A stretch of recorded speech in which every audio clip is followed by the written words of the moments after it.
में जो खेल है मनुष्य शरीर में, वो तो सूरत का खेल है। दोनों आंखों के मध्य में बीचों बीच में सूरत बैठी है। उसके चारों तरफ चार घेरा डाल के पड़े हुए, मन बुद्धि चित्त और अहंकार। मन बुद्धि चित्त और अहंकार, ये चारों उसके चारों तरफ बैठे हुए, इधर से इधर से इधर से, और बीच में वो बैठी है। और सबका काम अलग अलग है। चित्त का काम चिंतन करना है, उसने तो अपना चिंतन कर दिया। और मन का काम संकल्प विकल्प करने का, चलो वो ऐसा करेंगे वैसा करेंगे, ये होगा वैसा होगा। जैसे चिंतन किया कि किसी के घर में माल रखा है, चोरी करना, तो मन संकल्प विकल्प करेगा कि किधर से जाए, किस तरफ से जाए, आगे से जाए कि दीवार काटे कि खिड़की काट डाले, क्या करे, इधर से आदमी आ जाए उधर से आ जाए। ये काम है बुद्धि का। तो बुद्धि सलाह देगी कि देखो भाई ऐसा अगर जाओगे और कोई जाग जाए और उसने पकड़ लिया तो बहुत मारेगा, हाथ पैर तोड़ देगा। कोई सरकारी कर्मचारी आ गया तो पकड़ लेगा तो जेल जाओगे। तो अहंकार का है कुछ नहीं, कोई नहीं, वहां कुछ नहीं, बस अंधेरा छा गया। चित्त ने अपना काम किया, मन ने संकल्प प्रकट किया, बुद्धि ने निश्चय निश्चय, अहंकार ने दीवार लगा दी, क्या कुछ नहीं, जाओ। तो चले गए वहां। जब गांव वालों ने घेर लिया और जब पिटाई हुई उनकी, तो बुद्धि कहते भाई मैंने तो कहा कि कोई पकड़ लेगा, मारेगा, पीटेगा और बड़ी बेइज्जती होगी, तो अब क्या करें। अहंकार ने दीवार लगा दी। ये चार चीजें हैं, मन बुद्धि चित्त और अहंकार। ये चारों तुम सूरत के साथ बैठेंगे। अच्छा, अगर सूरत की धार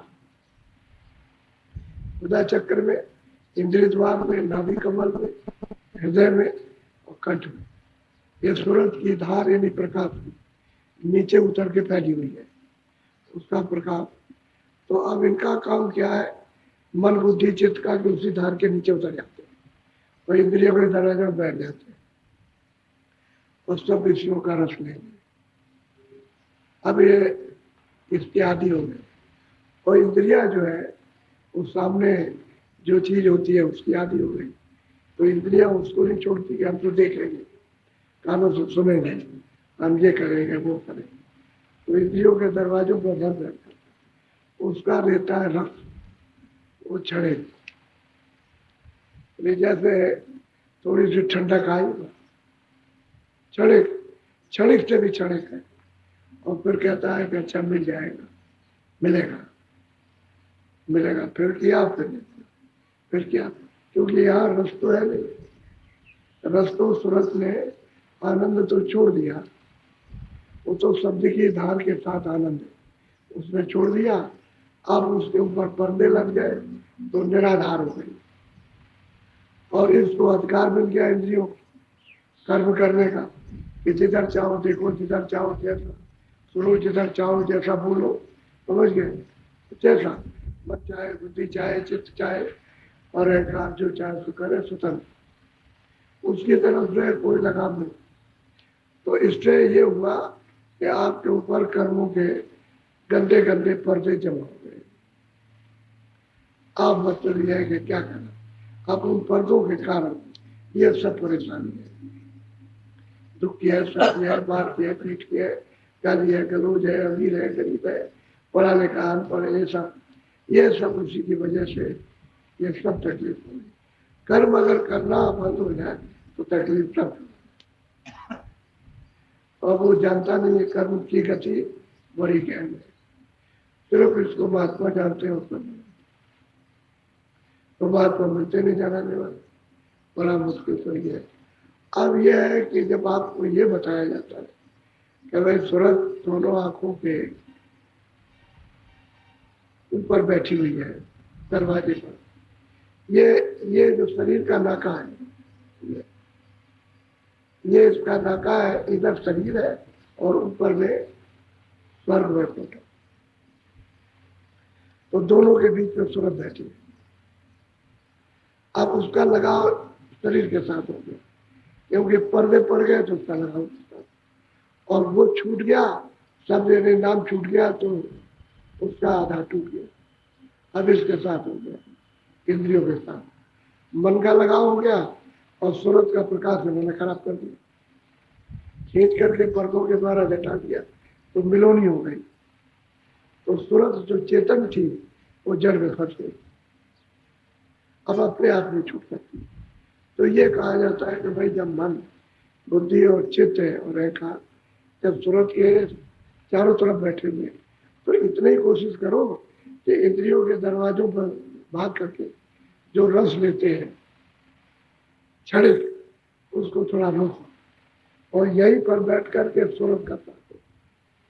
सूरत कहते हैं जीवात्मा, उसी को जीव कहते हैं, उसी को सूरत कहते हैं, उसी को राधा कहते हैं और उसी को सीता कहते हैं। सुरती को सीता कहते हैं और सूरत को ही राधा कहते हैं। जीवात्मा को ही मतलब यह है कि उसी को सूरत कहते हैं, असली नाम सूरत है। अब चूंकि यहाँ समझाने के लिए तो ये भिन्न भिन्न यानी मतलब ये शब्दों से महात्माओं ने समझाया, लेकिन नाम उनका एक ही, सूरत नाम। अब वो मन इंद्रियों के दरवाजे पर पट आ जाता है, चित्त चिंतन करेगा, चलो वहाँ ये काम करता, वो लड़ाई हो रही, झगड़ा हो रहा, वही ले ये देना, वो ऐसा वो ऐसा, इस तरह से मन संकल्प विकल्प करता।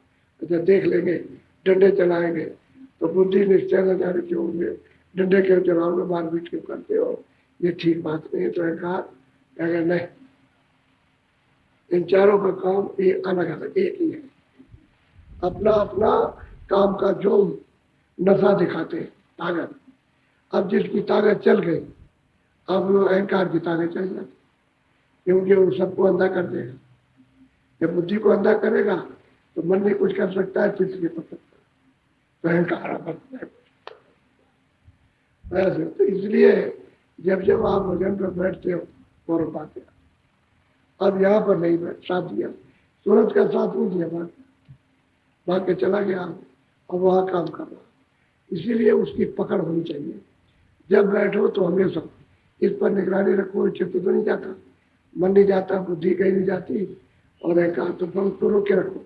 मेरे बाबा जी ने या गुरु महाराज ने बताया कि देखो मन को यार करके और चित्त को रखना, तो आप सूरत के साथ रखो। तो जब ध्यान करो तो देखने का काम, दृष्टि के साथ रखो मन। अच्छा भजन करो तो कानों के साथ, कान भी तुम्हारे पास है और आँख भी तुम्हारे। अब इन दोनों का मुख है, जब ये दोनों साफ हो जाएंगे तो नाक तो साफ हो जाएगा। वैसे नाक भी है, लेकिन नाक की साधना नहीं है। ये दोनों चीजें खुल जाए तो नाक की साधना स्वतः हो जाएगी, पूरी हो जाएगी। अब ये देखना और सुनना, ये दो चीजें मुख्य। नाक तो है, लेकिन इनके साथ ही साफ सफाई होती जाती है, तो वो भी खुल जाती है, तभी तो सुगंधी आती है। अब कई एक प्रेमी कहते हैं बहुत सुगंधी आती है, बहुत खुशबू आती है, इतनी यहाँ किसी चीज में खुशबू है ही नहीं, इतनी सुगंधी। तो अंदर की सुगंधी है, वो जब मिलती है तो बहुत सुगंधी, इतनी सुगंधी आती है कि कोई चीज आपको खुशबू नहीं लगे, वही खुशबू लगे। यहाँ की सुनते रहो, कोई चीज कुछ नहीं पता, बदबू से बदबू होगी तो पता नहीं चले, ऐसी सुगंधी है, क्योंकि उसमें तो बदबू है नहीं। तो आप मन पर, बुद्धि पर, चित्त पर निगरानी नहीं, भजन में बैठ जाते हो देखा देखी कि भाई कोई कहेगा तुम भजन में नहीं बैठे, तो बैठ गए, लेकिन मन भाग गया, बुद्धि भाग गई, उस पर रोकने का आपका विचार नहीं। जैसे बैठो वैसे ही उस पर निगरानी रखो, भाग न जाए। 10 मिनट बैठो, 5 मिनट बैठो, 2 मिनट बैठो, 15 मिनट बैठो, लेकिन निगरानी रखो, इसी की चौकीदारी करनी। यही है साधन। ये साधन आपका भागदौड़ का थोड़ा सा रोक लिया और मन बुद्ध चित्त को सूरत के साथ में इसको लगा दिया, बैठा दिया, और सूरत से कानों से सुनने लगे, आंख से देखने लगे, पट तो काम बन जाएगा। अब ये गहन विषय है, तो हम कितनी सरलता से आपको समझें। जानते हैं कि आप समझ नहीं पाओगे, तो इतने सरल शब्दों से और सरल युक्ति से समझा आपकी समझ में आ जाए। पहली किताबें उनमें कोई नहीं समझा सकता, क्योंकि तो पहले युग की लिखी है, जैसे सतयुग है, त्रेता है, द्वापर, उन युगों की किताबें लिखी हैं। कलयुग की किताब तो कलयुग में समझाएंगे, वो किताबें समझ में नहीं आती, इसलिए उसका कोई मन है आपका, क्योंकि मन तो शब्द से रुकेगा, नाम सुनकर के मन रुकेगा, दूसरा कोई आधार नहीं। चाहे जितनी पूजा करो, दिन भर किताब पढ़ते रहो, आप कुछ भी करते रहो, लेकिन मन नहीं रुकता, क्योंकि उसके रुकने का वो आधार ही नहीं। तो इन सब चीजों से मन नहीं रुकता, मन तो शब्द से रुकेगा, नाम से। जब आसमानी आवाज, नाम जब शब्द सुनाई देगा, तब उसमें रस है, तो जब रस लेने लगेगा तो इससे पायदार रास्ता है, आनंद है। ये तो क्षणिक है, और उसमें स्थिरता तभी रुकता। तो आदत के बस होके फिर भी जुग जुग की आदत पड़ी है भागने की, तो फिर भी आप उतना आनंद लेते हुए भाग, उसमें निगरानी तो धीरे धीरे जब अस्थाई इसका जब जमा हो जाता है सूरत और मन के साथ में, तो सूरत में आ जाती है ताकत, शक्ति आ जाती है। उसको जब ज्ञान होता है तो बुद्धि उसके सामने कुछ नहीं कर सकती, बुद्धि भी निर्मल हो जाएगी, मन भी निर्मल, चित्त भी निर्मल हो जाएगा, अहंकार भी, इनका साथ दे दें। अब ये आप जब भजन करते हो, ध्यान या सुमरन करते हो, बनवाना चाहिए। तो सुमरन तो आप मन नहीं रहेगा तो कौन करेगा? मन बुद्धि चित्त को साफ करने के लिए तो सुमरन होता है, और सूरत को साफ करने के लिए भजन। तो आप दोनों में से एक भी काम नहीं करते, न मन साफ करने का बुद्धि चित्त सुमरन करते हो, और न आप सूरत को साफ करने का शब्द सुनते हो, तो दोनों में से एक भी काम नहीं। तो कुछ बचेगा क्या? थोड़ा किया करो। अब जिन जिन सुरतों ने अपने महापुरुषों के पास रह करके उनके सत्संग, उनके आदेश का पालन करके, और जैसा जैसा बताया वैसा मन बुद्धि चित्त को रख करके, और जब उन्होंने भजन किया और जो जो प्राप्त किया वो सुनाते। ये तो कलयुग में किया, सतयुग का तो है नहीं। सतयुग त्रेता द्वापर में तो संत आए नहीं, संत तो प्रगट में जीव कल्याण के लिए अभी कलयुग में आए, आना शुरू हुआ, वो भी 700 वर्ष पहले नहीं, 700 वर्ष के पहले नहीं किया अंदर। तो आप बताओ कि किताबों का कौन प्रमाण देगा? परे के लोग सतयुग त्रेता द्वापर के तो जान नहीं सकते। अब कलयुग का जो पार, आर पार, इस पार से उस पार जो जान, वो तो बताएगा। जो जानता नहीं होगा ना इस पार उस पार, ना इस पार का ना उस पार, कुछ नहीं बताएगा।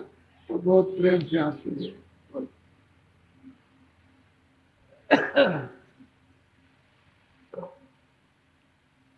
भाई है सूरत मेरी आज सुहागिन, लगी है सूरत मेरी छिन छिन जाओ। कहते हैं कि आज इस मनुष्य शरीर, आज कहते हैं इस तन से, कहते हैं आज हमारी सूरत को सुहाग मिला, और ऐसा सुहाग मिला है कि अब वो न दिन को सोती है न रात को। छिन कहते हैं सबसे छोटा समय, उससे छोटा समय घड़ी में भी नहीं है। जो घड़ियां चलती है सेकंडों की, उससे भी छोटा समय उससे भी छोटा छिन है। तो कहते हैं मेरी सूरत सुहागिन आज इस मनुष्य शरीर में हो हुई, और आज लगी रहती। ऐसी गुरु की कृपा हुई कि छिन छिन जागने लगे, जागे, अब सो नहीं रही, जागे। तो मनुष्य रूपी तन में सूरज जाग जाए तो फिर काहे को सोना, न दिन का न रात का, तो जागे। क्योंकि जड़ चेतन है, जड़ का पति है, अब उसे होश नहीं है, इसलिए जब उसको बोध नहीं है तो होश कैसे आएगा? लेकिन गुरु की ऐसी कृपा कि उन्होंने जो मूल रास्ता पार जाने का दिया, वो सत्संग सुन करके, और उनकी कृपा दया रास्ता दिया, और उन्हीं की दया से भजन करते लगे। तो भजन में जब डगर मंडलों में चढ़ी तो सूरत कहती है कि गुरु की कृपा हुई कि आज मेरी सूरत को सुहाग। सुहाग किसको कहते हैं? वो लगाया जाता है ना सेंटू, कि आज तुमको पति मिल गया, उसको सुहाग कहते हैं। और सुहाग नहीं है, जब सिंदूर मिलने लगेगा उसी समय से समझा जाएगा कि पति मिल गया। तो कहते हैं कि ऐसा सुहाग सुहागिन हुई कि अब मेरा जो पति मिला कभी छूटेगा नहीं, और मेरे पति के यहाँ कोई जन्म मरण होता है न जन्म न मरण, ऐसे पति के साथ और उससे लग करके उसको पा करके छिल जाती, न सोती हो न जाए, दोनों अवस्थाओं से परे, सोने की अवस्था से भी परे, जागने की अवस्था से परे हो जाए। हाँ, वो गुरु की कृपा से बोलो। स्वामी स्वामी लगी है पुकारन, राधा राधा नाम समान। हम कहते हैं कि स्वामी स्वामी, राधा सूरत को कहते हैं और स्वामी मालिक का नाम। कोई राधा कोई स्त्री नहीं है, राधा कोई सीता नहीं है। ये जो सूरत रूपी सीता, सूरत रूपी राधा, ये स्वामी को पुकारने लगी। कब पुकारने लगेगी? जब उसने शब्द सुना, आवाज सुनी, बोली सुनी, तब वो पुकारने लगी। तो उसमें बोली में बहुत कशिश है, बहुत प्यार है। उतना प्यार, उतनी ठंडक, उतना आनंद, उतना ज्ञान की स्थिति में कहते हैं कि भाई सूरत को आज, तो मेरी जो राधा सूरत है वो स्वामी को पुकार। जब शब्द सुनने लगी तो सबके साथ आवाज आती है, तो उसको पुकारने लगे। अब सूरत और शब्द दोनों मिल भय एक, यानी जो अलग थी सूरत और शब्द अलग था, उसको छोड़ दिया था, वो एक जुड़ गए, तो दोनों एक हो गए, सूरत और शब्द। नहीं, वही सूरत शब्द रूप हो गई। अब स्वामी स्वामी को पुकारने लगे, राधा स्वामी को पुकारने लगी। यानी राधा कोई आदमी का नाम नहीं, सूरत का नाम और मालिक स्वामी नाम। राधा इसका, सूरत इसका, राधा सूरत का जो दोनों आंखों के पीछे, और स्वामी नाम उसको कहते हैं। उसको पुकारने लगी। जब गुरु ने कृपा की, दया की और गगन में जब चढ़ाया और आंख खोली और कान खोले, तब ये सुहाग मिला। इसके पहले तो सुहाग मिला। बोलो। गगन मंडल अब लागा गर्जन, भागी गली मेरे घट से दूर। हम कहते हैं गगन मंडल आकाश, कहते हैं गर्ज करने लगा, बहुत घनघोर गर्जन होने लगी, तरह तरह के बाजे, बाजे, अनंतों गर्जना, शोर घोर। ये कहते हैं कि घाट पर गगन में हो रहा था। और दुर्जन काम क्रोध लोभ मोह सब भागे। इनके सुनते ही भगदड़ बढ़ जाती है, काम की, क्रोध की, लोभ की, मोह की, अहंकार की, ये सब भगदड़ हो जाती है। अब इनके स्थान पर कौन आएगा? शील, क्षमा, संतोष, भय, विवेक। जब ये गर्जन होगी तो इन्हीं का स्थान मिलेगा। और काम क्रोध लोभ मोह का इंद्रियों के दरवाजों से रवाना बने, तो फिर उसमें क्या आएगी? शीतलता, ठंडक आ जाएगी, शांति आ जाती है, समानता, संभावना, ये होता है। तो गुरु की ऐसी कृपा दया हुई कि उन्होंने सुहाग दिया। और फिर यह है कि घाट पर बैठ के अब गर्जन हो गई, तरह तरह के बाजे बजने लगे, सूरज उसको सुनने लगी, राधा उसको सुनती है। और जब गगन मंडल में जब चढ़ती है ऊपर की तरफ में, जब चढ़ी ऊपर, तो खुले हुए मैदान है, वहां तो अंधेरा है नहीं, वहां तो प्रकाश ही प्रकाश है, लाइट ही लाइट है। वहां जिसमें से लाइट आ रही वो न कभी डूबता न कभी निकलता, जैसा का तैसा, वैसा ही मौसम रहता है, प्रकाशमान। उसमें रचना देखने को मिलती है। अब जो जहाँ जैसी रचना, जैसे स्वर्ग की रचना है वो तो प्रकाश में, अंधेरे में नहीं। तो सूरज जाएंगे जब उसको, ऊपर वैकुंठ की रचना है उससे ज्यादा प्रकाश है, उसमें भी अंधेरा नहीं। और ऊपर में जो सूक्ष्म लोग है उसमें सैदल कवच में ईश्वर की रचना है, तो प्रकाशी में बैठेंगे, वहां भी कोई अंधेरा नहीं कि भाई कोई सुबह शाम सूरज निकल रहा है।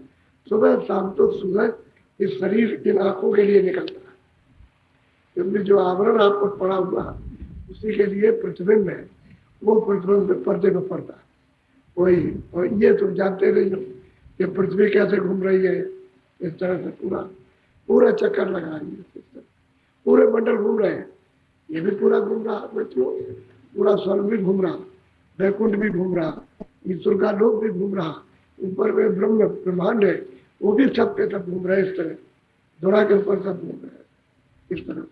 वो स्थिति देखने को जो जलवा है वो विचित्र अद्भुत है, वो तो आँख खोलने पर ही दिखाई देता है, ऐसे पता नहीं चलता, अनुमान होता है, लेकिन वो भी महात्माओं ने योगियों ने बताया, योगियों ने जो कुछ देखा नीचे का वो बताया, और ऊपर का दूसरा स्वाद पर सब जानते। तो अब गर्जन लगा, इतनी गर्जन होती है दूसरी कोई आवाज सुनाई और कोई आवाज, तो फिर जब बाहर की आवाज नहीं सुनेगा तो लोग कहते हैं कि बहरा हो गया, बहरा, कहते भाई बहरा तो नहीं हो गए, लेकिन इतनी आवाज आ रही, अब वो बता नहीं सकता, क्योंकि उसको मना किया कि अगर बताएगा आवाजों को बंद हो जाएगी, तो बताते नहीं, तो जब बाहर सुनाई नहीं देता तो कहते हैं बहरा, सुनता है लेकिन उसे बहरा बताते हैं, तो उससे कहा जाता है तुम बहरे ही बने रहो, अच्छा रहेगा, किसी की बात तो तुम पर असर नहीं करेगी, कोई गाली देगा, कुछ कहेगा, कुछ डांटेगा, फटकारेगा, तो तुम मतलब ये है कि ऐसे खड़े रहो, अब सुन लिया और सुनी कर दिया और अपनी आवाजें सुनते रहे, वो जो घोर शोर होना, सब गगन में पूरा का पूरा मंडल एकदम से गर्जन करना, तरह तरह की भांत भांत की गर्जना हो रही, एक से एक अद्भुत आश्चर्य में। अब सूरज कहते हैं गुरु ने ऐसी कृपा की कि दुर्जनों को भी मारा, और सूरज ने राधा सीता को जगाया, अब शब्द के साथ लग करके और पुकारने लगे, स्वामी सब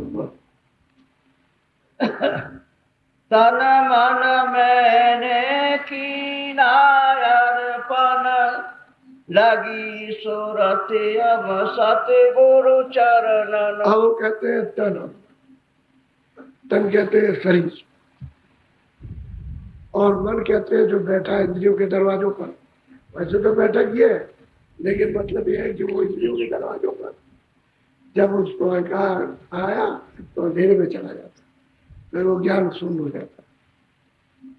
तो कहते हैं कि हमने क्या किया कि तन और मन को गुरु के चरण, गगन में चरण, तो जब ये सूरज चढ़ी ऊपर को और जब गर्जन होने लगी तो वहां चरण कमलों का साक्षात्कार होता, दर्शन होता, तो मेरे मन को उनके चरणों में अर्पण कि ये अच्छा और बुरा, ये आपका मन और तन जो कुछ भी इसने अच्छा और बुरा किया है वो सब आपके समर्पण है, चरणों में समर्पण कर, वहां जब समर्पण कर देता है तो स्वीकार कर देते, तब धुलाई कर देते, माफ कर देते, उसको कहते हैं साफ कर देते।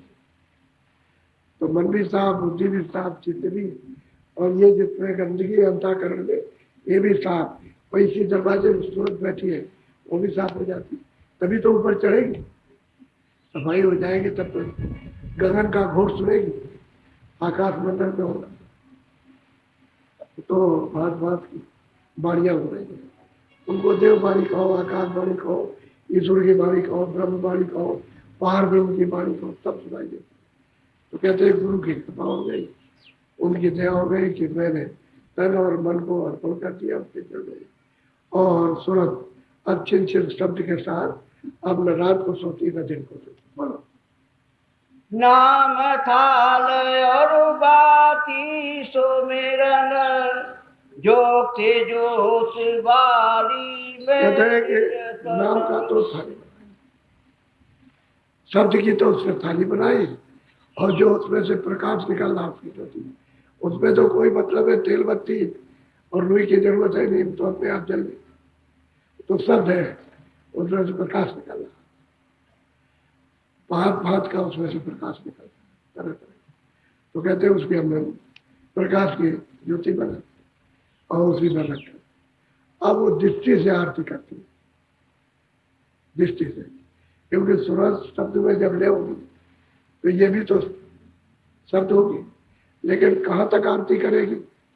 जब तक ये पिंजरे में रहेगी। एक पिंजरा उसका ये मनुष्य है, दूसरा पिंजरा है लिंग शरीर। जब इंद्रिय चतुष्संताकरण और मन और बुद्धि और चित्त अहंकार और रजोगुण तमोगुण सत्व, 17 तत्व, और फिर उसके बाद एक पिंजरा है 9 तत्वों का, शब्द स्पर्श रूप रसगंध और मन और बुद्धि और चित्त और अहंकार। तो एक ये हो गया उसका सूत्र, और कारण जो है उसका पर्दा। सूरत का तन है, वैसे तो चेतन है, लेकिन शब्द स्पर्श रूप रसगंध। अब ये अलग अलग लीलाएं होती रहती है। सुनते हैं इतने तन में बंद है, एक तो ये तन, फिर वो स्वर्ग वैकुंठ में, फिर ईश्वर के लोक में, फिर ऊपर में ब्रह्म के लोक में। जब सूरत अपने उस कारण पिंजरे से निकलती है, उस तन से निकलती है, तो सत्य रूप में। तो यहाँ तक तो आरती वो करेगी दृष्टि से, दृष्टि से आरती करेगी। और फिर जब ऊपर, जब शब्द की धार में ब्रह्म के ऊपर पार ब्रह्म में जब शब्द की धार में मिलती तो सत्य रूप में, इसी में से प्रकाश निकलता है। तो ब्रह्म से यानी मतलब 16-16 गुना ज्यादा इस सूरज का प्रकाश होता है जो ये दोनों आंखों के पीछे बैठे। और क्या उसकी महिमा की जा सकती, इतना इसका तेज है। और जब नीचे आ गई तो छोटी हो गई, एक जर्रा हो गई। अब ये लापता हो गई था, इसका पता बिना महापुरुषों के इसका पता भी लगा नहीं सकता। ऐसे तो ये आने में भी नहीं आ सकती, इसमें कौन रहता, क्योंकि शरीर के नाके पर रहती है, इसलिए कोई आला और कोई एक्सरे या कोई और यंत्र काम नहीं करता। तो लोग कहते हैं कि भाई इसमें कुछ नहीं है, कुछ है नहीं, ऊपर बैठी है नाक पर, और इसी के ऊपर में पर्दे गंदगी के जमा होते हैं। तो वो मतलब है कि मृत्यु के स्थान से ऊपर, क्योंकि अगर मृत्यु का स्थान माना गया तो जला दिया तो सब जल जाएंगे, तो वहां अग्नि जाती नहीं, पानी वहां जाता नहीं, कोई तलवार हा कोई और चीज जाती नहीं। तो उससे ऊपर नाके पर रखा, तन का नीचे, और सूरज ऊपर बैठी, वहां सब कम जमा कर रखती। तो सूरज जब साफ हो जाए तो दृष्टि जब खुलती है तो उससे आरती करती है। तो कहते हैं थाल बनाया शब्द का, और जो उसमें से प्रकाश है उसकी ज्योति है, और फिर दृष्टि से करती है आरती। वो बड़ा अद्भुत आरती का जलवा होता है। और वे एक सुरते नहीं करती है, बहुत सुरते, बेशुमार सुरते आरती करते हैं, वो जलवा देख 1-2 सुर, इतने तो यहाँ आदमी भी नहीं, इतने आया जीव जंतु भी नहीं इतने, यानी एक साथ आरती करती है। वो अनोखा जो कहने में नहीं आ सकता, लिखने दिया, वो सूरत उसको देखती करती। आरत फेर चुप चढ़ाया निज मन, गगन जाय सुनता अनाद। अब कहते हैं कि भाई आरत की, मन को घुमाया और निज मन किया, यानी इंद्रियों का मन जो नीचे उतरता था वो तो छूट गया। अब सूरत का यानी एक अंडी एक पिंडी और एक ब्रह्मांडी 3 मन है। तो ये पिंडी मन इंद्रियों के जाल में फंसा रहता है, इसके ऊपर में फिर उसका अंडी मन है। तो अंडी मन जो है वहां का आनंद लेता है, जब लेने लगेगा तो ऐसा बात कर देगा। और एक ब्रह्मांडी मन, तो कहते हैं सूरत जब अपना बना लेती है तो अपना नहीं बन, क्योंकि ऊपर ही से मन उतर के आया, वो सहजल कमल से उतरा है, ईश्वर के स्थान से नीचे से उतरा, मन और बुद्धि और चित्त और अहंकार, तो हम उसको अपना बना लिया। जब अपना बनाया तो इसका साथ देने लगता। तो सूरत अब जब उसको ताकत शब्द और प्रकाश की पा गई तो इस पर हावी हो जाती है, तत्काल सूरत जमा लेती है। तो ये कुछ नहीं कर सकता, फिर भाग और कुछ नहीं। जब तक सूरत अपना निज मन, अपना मन नहीं बनाएगी और इंद्रियों का ये बना रहेगा तो भाग जाएगा। तब सूरत का साथ नहीं देगा। सूरत का जहाँ साथ दिया और जहाँ ये गगन में अनार बाड़ी सुनी और जहाँ इसने जिस चीज से आरती की फौरन मन इसका हो जाता है, इसका साथी। अभी जो है दरवाजे में बैठ करके जब इंद्रियों के घाट पर आ गया तो दुश्मन हो गया। अब ये इसके साथ दुश्मनी करता है। अब इसको अपना बना लेगी तो साथेगा। तब ये यहाँ भी जाएगा, स्वर्ग में भी, बैकुंठ में भी जाएगा और ऊपर चढ़ेगा, ऊपर भी। तो जहाँ इसका भंडार वाला है वो जाएगा। अलग अलग भंडार है, चित्त का अलग है, मन का अलग, बुद्धि का भंडार अलग है, कार का, सब अपने अपने भंडार ले हो जाते हैं। तो सूरत इनके जाल से छूट जाए। फिर किस चीज का जाल रहता है? इस शब्द स्पर्श रूप रस कर, इसका उसको बोध रहता है। तो जब ऊपर से जो धार शब्द की आ रही उसको जब पकड़ती है, तो जब उसमें जब मिलती है और वो जब से ही मिली और उस धार में जैसे ही लय हुई तो बस एकदम से चल, तो उसका ये भी बोध खत्म। शब्द स्पर्श रूप रस, और मतलब यह है कि इसका कुछ नहीं। शब्द स्पर्श रूप रस गंध, इसमें कोई भी इसका मान नहीं रहता। जब शब्द मिल जाती तो ये खुद ही देने वाली हो जाती है, सब गुणों को फिर देती है दूसरों को। अभी तो इसने अपना गुण खो दिया।